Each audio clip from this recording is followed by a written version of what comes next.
বাঁকুড়ায় বিজেপির পক্ষ থেকে একটি জনসভার আয়োজন করা হয়েছিল।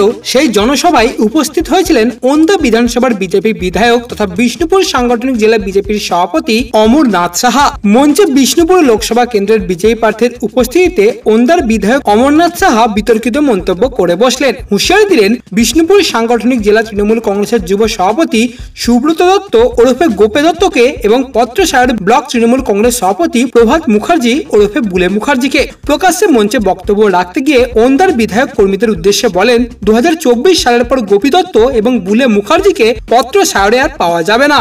আমরা এটা দেখতে চাই, তাদেরকে আমরা ঘর ছাড়া করে ছাড়বই। কারোর বাবার ক্ষমতা নেই, পুলিশ প্রশাসনের কারোর ক্ষমতা নেই তাদেরকে আটকায়। শুধুমাত্র এখানেই শেষ নয়, পুলিশ প্রশাসনের উদ্দেশ্যে তিনি আজ বলেন, আপনারা মমতা বেগমের চামচাগিরি করে কতদিন বাঁচবেন? সংবাদ মাধ্যমের মুখোমুখি হয়েও ওন্দার বিধায়ক তৃণমূল যুব সভাপতির উদ্দেশ্যে বলেন, এটাকে তো এখনই মনে করলে এখনই গোপে দত্তকে বাড়িছাড়া করতে পারি, আমার কর্মীগুলো যদি ঠিক থাকে। তবে বিধায়কের এই হুঁশিয়ারির পরে রীতিমতো বিতর্কের ঝড় উঠেছে গোটা রাজনৈতিক মহলে। অন্যদিকে আবার খাস কলকাতার বুকেই মনোনয়নপত্র জমা দেওয়া কেন্দ্র করে ব্যাপক উত্তেজনা বাঁধল আজ। ঘটনাটি ঘটেছে কলকাতার আলিপুর এলাকায়।